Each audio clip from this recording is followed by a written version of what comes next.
নন্দীগ্রামে যে ঘটনা ঘটেছে সেটা দেখা যাচ্ছে যে আক্রান্ত একজন একজন তো মারা গেছেন, একজন এখনো মৃত্যুর সঙ্গে পাঞ্জা লড়ছে। তো এই ঘটনায় এখনো অব্দি কেউ গ্রেপ্তার হয়নি, এত সময় কেটে গেল। গ্রেপ্তার হয়নি, বরং যিনি মূল অভিযুক্ত, অন্যতম মূল অভিযুক্ত, তাকে দেখা গেল থানায় বসে পুলিশের সঙ্গে মিটিং করছেন। মানে পশ্চিমবাংলার আইন শৃঙ্খলা এবং পুলিশের তৃণমূলের দলদাসত্ব নাবতে নাবতে কোথায় গিয়ে পৌঁছে গেছে। এবং এর জবাব শুধুমাত্র রাজ্যের পুলিশ নয়, ইলেকশন কমিশনকেও দিতে হবে। কেননা অন্য সময় হলে আলাদা কথা ছিল, কিন্তু আজকে প্রতিটা থানা ইলেকশন কমিশনের পারভিউর মধ্যে রয়েছে। নির্বাচন সংক্রান্ত মনিটরিং ইলেকশন কমিশন করছে। এমতাবস্থায় একটা রাজনৈতিক হত্যা হওয়ার পরে অভিযুক্ত থানায় বসে কিভাবে পুলিশের অফিসারদের সঙ্গে বৈঠক করছে, এর জবাব পুলিশ অবজারভারকে, এর জবাব ইলেকশন কমিশনকেও দিতে হবে। এর মধ্যে আপনি যেমন বলছেন তার থেকে টেনে বলছি যে কেউ গ্রেপ্তার হয়নি, উল্টে এই ঘটনার প্রতিবাদ করার জন্য বিজেপির কর্মী গ্রেপ্তার হয়েছে।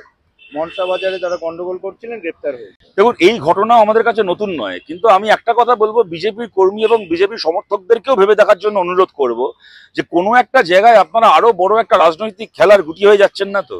এই নন্দীগ্রামে 2021-এর বিধানসভা ভোটের পরে দেবব্রত মাইতি খুন হয়েছিলেন তৃণমূল কংগ্রেসের হাতে বিজেপির কর্মী, এবং কলকাতা হাইকোর্টের নির্দেশে তার খুনের সিবিআই তদন্তের নির্দেশ হয়।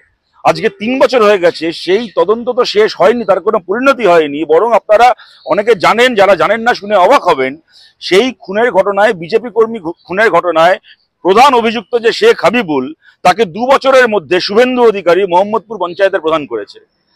দেবব্রত মাইতি বিজেপির কর্মী খুন হয়েছে তৃণমূলের হাতে শুভেন্দু অধিকারীকে জেতাতে গিয়ে।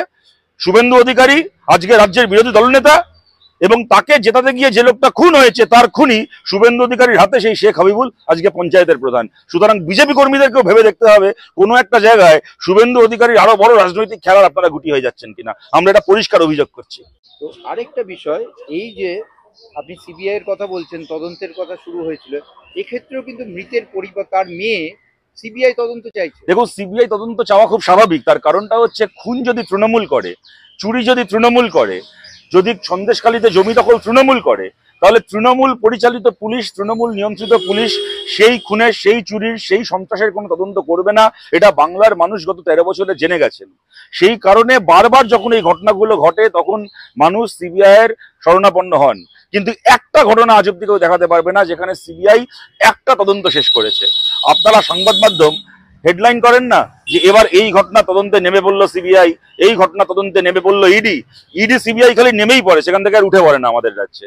সুতরাং আমরা যে মানুষটি খুন হয়েছেন, যে বয়স্ক একজন বিজেপি কর্মীর তিনি বৃদ্ধা মা খুন হয়েছেন, তার প্রতি যে আমরা, এটা আমাদের কাছে সে অন্য রাজনৈতিক দল করতে পারে, কিন্তু আমরাও শিহরিত এই ঘটনায়। আমাদেরও পরিবার রয়েছে, আমাদেরও পরিজন রয়েছে। এই ঘটনা কালকে আমার পরিবারেও হতে পারে।